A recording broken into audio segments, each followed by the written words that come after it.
कलमनुरी शहर के तहसील कार्यालय में शांतता समिति की बैठक का आयोजन शनिवार 29 मार्च को किया गया था। बैठक में आने वाले त्योहारों जिनमें रमज़ान ईद, गुड़ी पाड़वा, डॉक्टर बाबा साहेब अम्बेडकर जयंती, रामनवमी व अन्य त्योहारों में शांति व कानून व्यवस्था बनाए रखने को लेकर चर्चा की गई। अमन शांति के साथ सभी त्यौहार मनाने की अपील प्रशासन की ओर से की गई।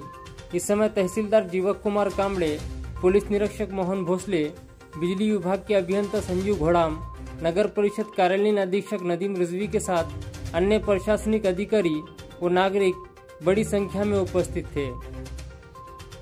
आज माननीय पोलीस अधीक्षक साहेब यांच्या मार्गदर्शनानुसार प्रत्येक तालुक्याच्या ठिकाणी शांतता कमिटीची बैठक करण्याचे सांगितले। त्या संदर्भाने पोलीस स्टेशन कळमनुरी अंतर्गत तालुका कळमनुरी स्तरीय तालुक्यातील माननीय तहसीलदार जीवकुमार कांबळे साहेब यांच्या अध्यक्षतेखाली शांतता कमिटीची बैठक घेण्यात आली। आगामी सण उत्सवामध्ये गुढीपाडवा, रमजान ईद तसेच रामनवमी, हनुमान जयंती, डॉक्टर बाबासाहेब आंबेडकर जयंती निमित्ताने शांतता बैठक घेण्यात आली। त्या बैठकीसाठी प्रतिष्ठित नागरिक शांतता समितीचे सदस्य या ठिकाणी उपस्थित होते। सर्वांच्या सूचना ऐकून घेतल्या।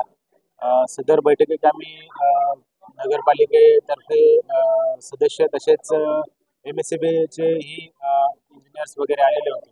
त्यामुळे शांतता बैठक आणि जे सदस्य त्यांनी जे प्रश्न उपस्थित केलेले होते त्या सर्वांचं निराकरण करण्यात येईल। आगामी सण उत्सवामध्ये सर्वांनी शांतता राखून आपला सण उत्सव हा शांततेत साजरा करायचा आहे। कुठल्याही सणाला गालबोट लागणार नाही याची आपण सर्वांनी दक्षता घ्यायची आहे आणि आपणा सर्वांना आगामी येणाऱ्या सण उत्सवासंदर्भाने शुभेच्छा। थँक्यू।